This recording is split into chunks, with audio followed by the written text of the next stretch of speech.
Hey everybody. So, let's imagine a vast, unending ocean. And the surface of this ocean is your waking life, where the waves, they represent your thoughts, experiences, and all your actions here, right? It's just the surface. So these waves they're constantly in motion and interacting with the environment and driven by the winds of perception and emotions here. I was speaking with a close friend about all this today, and it was very inspiring. And you can see beyond the tumultuous surface lies this deeper layer, which is akin to the state of, say, dreaming. Okay, so this top level, surface, this is our just waking state, right? Perception, motion, gathering information through our sense organs. Just a little bit lower, here's our dream state. And here the waves are fewer, the water is calmer, but the movement persists. So dreams, they weave this subtle, intricate patterns within the mind, and they draw from these deeper currents of the subconscious thoughts and desires. So even in this state, dream state, there's still a sense of self, an awareness, but it's less anchored to the physical world. So the top layers, we have this waking world. A little bit deeper, we have this dream world. We go a little bit deeper here, and we enter this realm of this dreamless sleep. So the ocean here is profoundly still, dark, and vast. There's no waves, no movement, just the silent expanse of being. There's no identity, right? We only know about this state because when we come back to our waking world, we can reflect back upon it. Because we can reflect back upon that sleepless void state, we know that consciousness still exists there. Otherwise, we would not be able to describe it or explain it. It's an experience, right? So even in this profound stillness here, consciousness remains. So, like I said, we know this because when we return to the waking life, we recognize that we were present during this blankness. But there's no sense of I. There's no thoughts, no clutter, no accumulated experiences, no prejudice, no bias. It's just a blankness. So we're pretty familiar with these three states. The waking state, the waking world, here we are. The dreaming state, and the sleep with no dream state, sleep blankness. But there's a fourth state here, which in Sanskrit is called Turiya. Turiya is the entirety of the ocean itself. Constant, boundless, and unaffected by the surface turmoils or the dreams or the depth stillness. It's the substratum. It's the underlying reality that pervades all three states of consciousness. So there's waking, dreaming, and deep sleep. But it is not confined by them in the slightest. So to illustrate how Turiya is beyond the mind, let's consider this common scenario here. So you're watching a movie. The screen on which the movie is projected remains unchanged, right? Regardless of the film's content. It might be a horror movie, a chase scene, a beautiful landscape, or just a black screen when the projector's off. But the screen is ever present, and it allows the movie to be seen, but it is unaffected by the narrative which is unfolding upon it. So Turiya is the screen, right? Turiya is the screen on which the mind projects its waking, dreaming, and deep sleep states. So these states are like different movies, each with its own story, pace, characters, But Turiya, the screen, it remains constant and it's unaltered by all of the mental activities. So realizing this Turiya as our true nature, it's very transformative. It shifts our identity from the transient contents of the mind to this eternal, unchanging essence that underlies all experience. And this offers really profound utility here. So one thing, that it offers is this really deep sense of inner peace. We see that we're no longer tossed by the waves of thought and emotions here, and the mind's turbulence loses its power to disturb the equanimity of the true self, because this true self is ever present. The screen, it never changes, it never moves, it's infinitely present, always the same, infinitely the same. And this cosmos and the mind are projections upon it. This offers a deep sense of resilience as well. Life is filled with challenges and suffering, right? But through the state of Turiya, life challenges and sufferings are seen from, say, a higher perspective. Not better than, but just a higher perspective. Right? And a more expanded.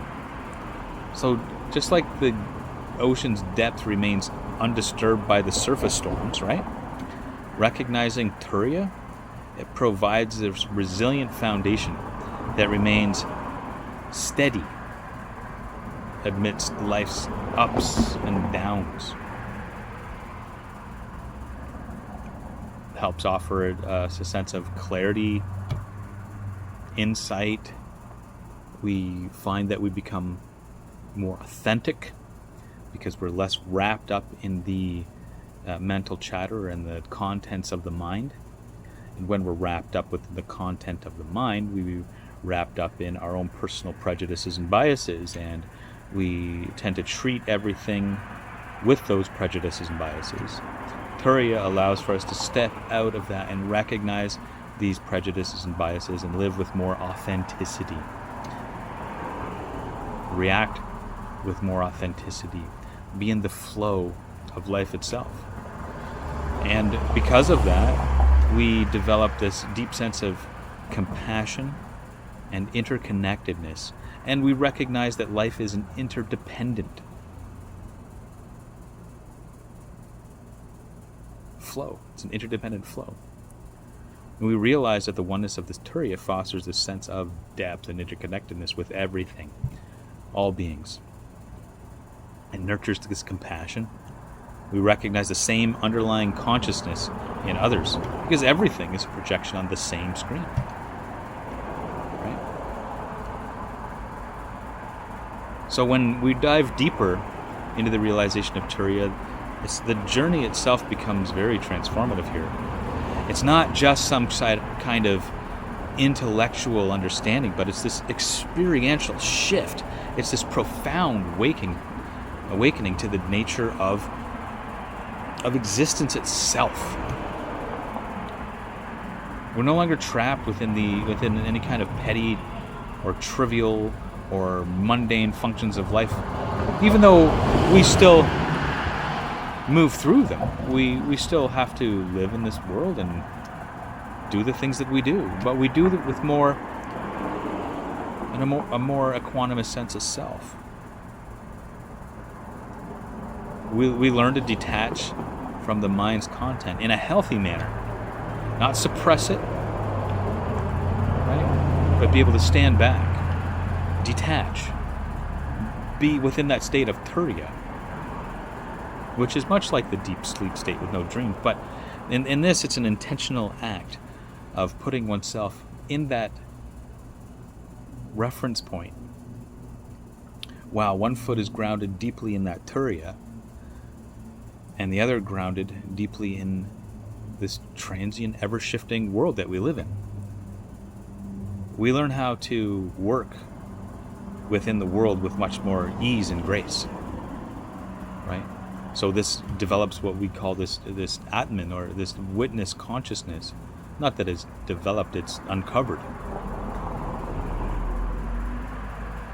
So this is like watching a river flow without getting swept away by its current, right? So in meditation, we observe our thoughts and feelings with a sense of dispassionate awareness, right? Noting them without judgment or attachment.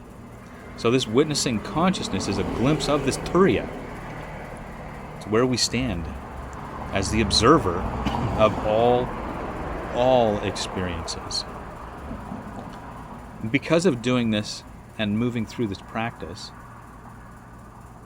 of rooting and grounding oneself within that Turiya, naturally what occurs organically is the dissolution of ego.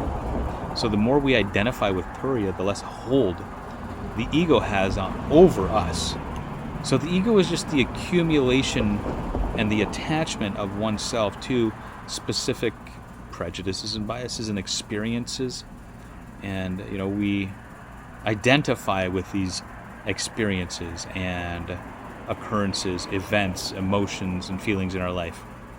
This doesn't mean that they're not validated, right? Not to say they're invalidated either. Neither of these things. It means we develop and we stand back and have something different. So the ego has a constant need for validation here, comparison, right? Fear of annihilation. But it begins to dissolve because that state of Turiya is unadulterated love and bliss. And the ego then feels comfortable dissolving into it. We learn to move past and beyond the need to identify ourselves with something other than existence. And even that is something that's ever shifting and changing that we can't grasp or hold on to. And the utility within that is it allows us to be free from the mental chatter and free from those shackles, those self-imposed shackles in our minds. Right? Suffering eases up.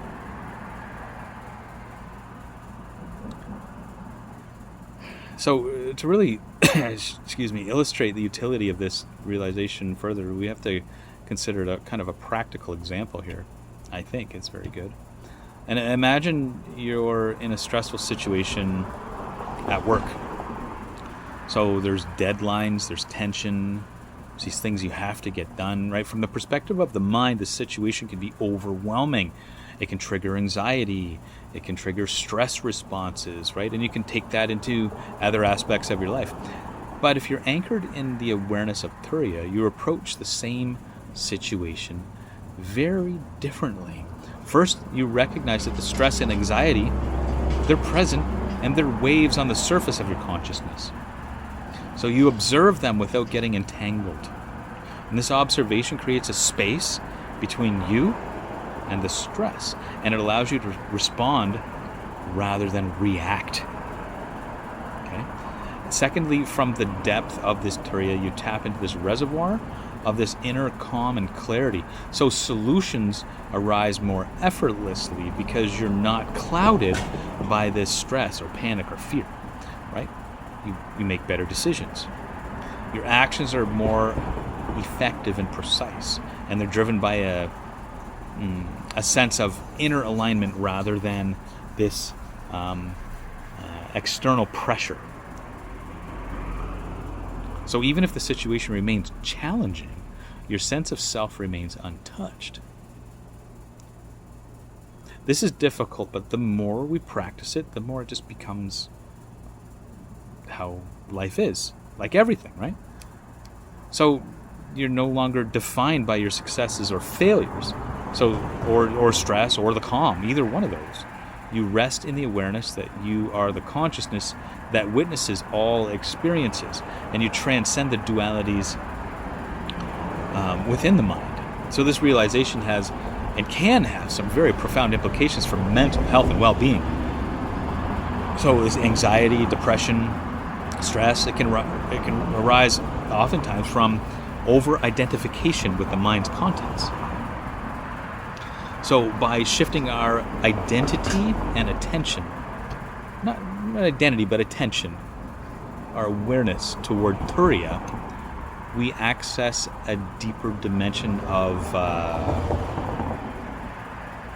peace or equanimity and stability. We become very grounded, and we become less susceptible to the fluctuations of the mind and more anchored in the unchanging essence of our being. Whenever we're attached to the contents of the mind, right, our being is transient. It's always moving and flowing. But with this Turiya, there's a sense of such immense depth, right? And this awareness fosters a deep sense of interconnectedness here. So recognizing Turiya in oneself, it naturally extends to recognizing it in others. It has to. So this fosters empathy, compassion, this genuine sense of unity. So conflicts and divisions, often born from egoic separations or divisions, they dissolve in the light of this deeper realization. So the realization of this kind of Turiya, right? This Turiya, the fourth state here, it's not just a spiritual concept here. It's not just a concept. There's a practical and transformative shift in how we perceive and how we live life itself. And it offers a profound reorientation from the transient contents of the mind to the eternal essence of consciousness itself. And this shift brings this equanimity, this peace, this clarity, resilience, authenticity, compassion, right? And it enriches every facet of our existence. It takes effort, but by remaining in this state of Turiya, we awaken that true nature, right? And live from the infinite, that space of unchanging essence that we are. Namaskar.